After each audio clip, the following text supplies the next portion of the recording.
Hello students, कैसे हो बेटे आप सब। आपका कल पेपर है तो एक क्वेश्चन में आपको डाउट आ रहा था, उसको मैं करा रही हूँ। ठीक है, ये देखो क्वेश्चन आपके पास है कि what was the condition of the widows prior to the reform movement. Reform मतलब इम्प्रूवमेंट। ठीक है, कि जब ये मूवमेंट चले थे विडोज की कंडीशन को जो है सुधारने के लिए। ठीक है, तो उससे पहले की कंडीशन प्रियर का मतलब होता है कि पहले की जो कंडीशन थी वो कैसी थी, इसके बारे में लिखना है।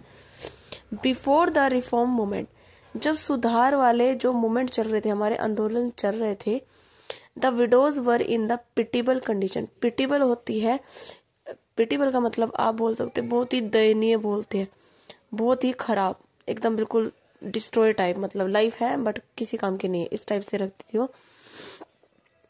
इन द कंट्री, हमारी कंट्री में। क्यों? बिकॉज दे, क्योंकि जो विडोज होती है, दे मतलब विडोज, वर सोशली और इकोनॉमिकली एक्सप्लॉइटेड। एक्सप्लॉइट का मतलब होता है शोषण किया जाता था उनको, उनको उनकी वैल्यू कोई नहीं की जाती थी। ठीक है, उसके बाद देखो एक और कंडीशन क्या थी उनके साथ के साथ कि विडोज क्यों होती थी वो। Child marriage was प्रीवलेंट।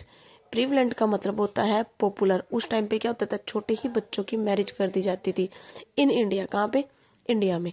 During that time, उस टाइम पे मतलब जब ये रिफॉर्म हुए थे उससे पहले क्या होता था, चाइल्ड मैरिज जो है वो सबसे ज्यादा पॉपुलर थी, छोटे बच्चों की मैरिज कर दी जाती थी। ठीक, थर्ड पॉइंट इसी का बना लो, पॉइंट में लिखोगे एज अ स्टोरी याद रख जाएगी। ठीक है, यंग गर्ल्स वर मैरिड।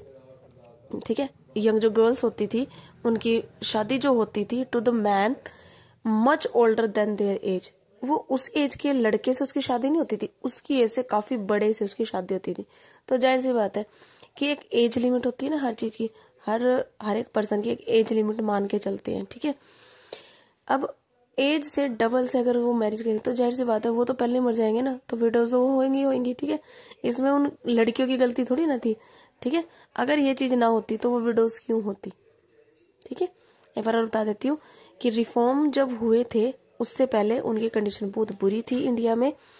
ठीक है, उनको सोशली सामाजिक तौर पर, ठीक है, और इकोनॉमिक तौर पर पैसों के तौर से भी उनको एक्सप्लॉइट किया जाता था। चाइल्ड मैरिज कर दी जाती थी, वो सबसे ज्यादा पॉपुलर थी उस टाइम पे। और जो यंग गर्ल्स थी उनकी मैरिज की जाती थी मच मच जो ओल्डर्स होते थे उनसे ज्यादा बड़े एज के होते थे उनसे। Okay, thank you.